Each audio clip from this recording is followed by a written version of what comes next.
Hello everyone and welcome to a really awesome game from the 6th edition of the Sunway Sitges tournament. It's Vassily Ivanchuk versus Praggnanandhaa. Now the tournament is 311 players and this is a game from round 6. It's really a wild game, so I do hope you enjoy it. Now without further ado, let's check out the game as a lot of you have requested it. With the white pieces, Chucky opens with e4. We have c5, Prago goes for the Sicilian defense, knight f3, knight to c6, and now waiting with the d4, first knight to c3. We have d6 by Prago and d4 now. Now striking in the center, c captures, and knight to f6. And here, Chucky goes for the Sozin with bishop to c4, Fischer's favorite weapon. We have queen to b6 now. Immediately challenging the knight in the center, and here we have knight d to b5.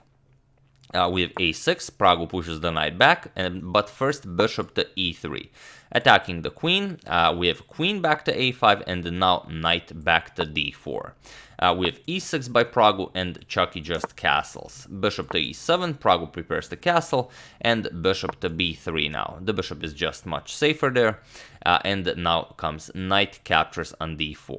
It's not a new move, it has been played before, it's just castling is almost always played here. But even though it's a rather known line, it hasn't been played in top tier tournaments since 2017. But okay, knight captures on d4, we have bishop captures, and here b5 is a known move in the position, but here Prago castles with the king, and it is as of move 12 that we have a completely new game. So Chucky continues with queen to d3, develops the queen, connects the rooks. We have b5, now preparing b4 to put more pressure on the e4 pawn. We have a3, preventing that, and then now bishop to b7. And here f4. Just continuing to expand. f5 will be an idea in the future since the light square bishop is so conveniently placed on this long diagonal. We have rook 8 to c8 and king to h1 now. Always a useful move most of the times. We have queen back to d8. The queen is somewhat misplaced here. If you look at Chucky's bishop pair here, it's really just a beautiful bishop pair. So Prago, and the queen doesn't really do anything on a5. So queen back to d8, and now rook 8 to e1 with really flexible play here. Chucky can double rooks on the f file. He can double rooks on the e file. He can do some nice rook lifting this way. He can do some nice rook lifting this way. A lot of rook lifting ideas. Rook to e8, preparing bishop to f8. The bishop will help out with the defense, while the rook will gain control of the e file. We have rook to e2. Now with ideas, like I said, of either doubling here, but also it will just nicely support the second rank as well. We have bishop to f8 by Prago, and then now queen to h3. Now bringing the queen to a much deadlier square, and as we always say, when you play the Sicilian, you want to execute d5 as soon as possible, and here, as Chucky allows it, Prago executes d5. Of course, Chucky wants to attack on the king side, so as the principle goes, if you want to attack on the king side, you don't want to open up the center. So e5, and now knight to e4, offering some trades, but Chucky continues his expansion on the king side with f5, f6 is coming. Now, of course, if you capture, there's just too much pressure. The f7 is threatened, you can't really do anything with the queen since you also have to keep an eye on the d5 pawn, and it would just be terrible for black.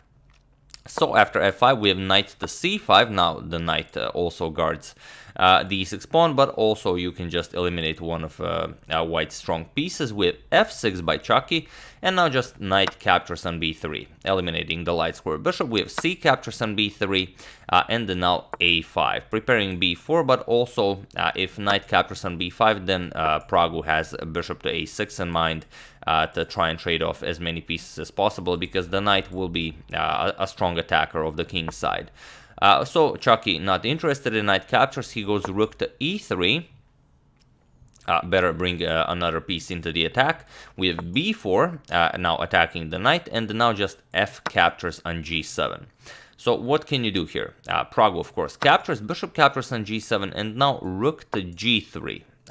Chucky offers the knight here, but it's really not a peace offer, because even if you capture, you just get queen to h6, threatening mate, and after king f8, there's no way to defend the mate. You have to start running away with the king, but you will not be successful. Just queen captures on g7, king e7, and now queen captures on f7 will be mate. So after rook to g3, we have rook to e7. And now the queen can reach f8 to help out with the defense of the bishop here. But now again, Chucky brings another rook into the attack with rook to f4. So a second rook lift, and a very nice one at that. We have b captures on c3. There are no better moves than this. So c captures on b3, but now queen to h6, now threatening mate. Here, queen to f8 by Pragu, and believe it or not, even though it's only move 28, Chucky has a forced mate in 5 here. So feel free to pause the video and try to find this mate in 5 while I give you a couple of seconds. So, for those of you who were able to do it, congratulations on finding such a nice mate in 5.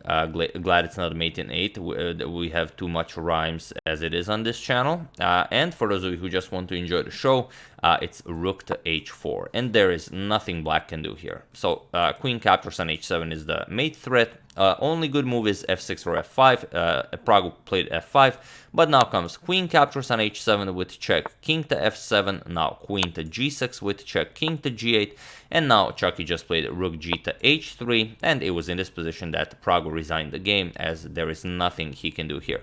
Whatever, any move black does, it's mate in 1. So whatever you do, let's say you play queen f7, try and create some escape route for your king. Rook to h8 is the mate threat, because the bishop is pinned. You will not be able to survive this. Any other move also, just rook to h8 will be mate. There is no avoiding that. And still the mate is delivered on h8, and again we have the rhyme. So yeah, it's unavoidable. But yeah, that's the game. I do hope you enjoyed it. Like I said, a game from round 6, but after 6 rounds, it is in fact Anton Korobov who is leading the tournament. He's 6 out of 6, and in round 7 he will face none other than Vassily Ivanchuk. So it's going to be a wild round 7, Chucky versus Korobov. So we if it's going to be at least a little bit interesting, we will cover that. So there you have it. Pragu had a brilliant year, and he could still have a brilliant tournament, but when you face Chucky, just anything can happen. So once again, I do hope you enjoyed it. I would like to thank Expanding Your World and Boris Kogan for a contribution to my channel. Thank you a lot, really appreciate it. As usual, you can check 2 of my previous videos here. Thank you all for watching, and I will see you soon, continuing the coverage of the FIDE Grand Prix, plus we're going to check up on the Sunway Sitges tournament, checking up on your wonderful suggestions, and of course whatever else happens in the chess world, and expect the chess manga update fairly soon. So thank you all, I will see you soon, and have an excellent rest of your day.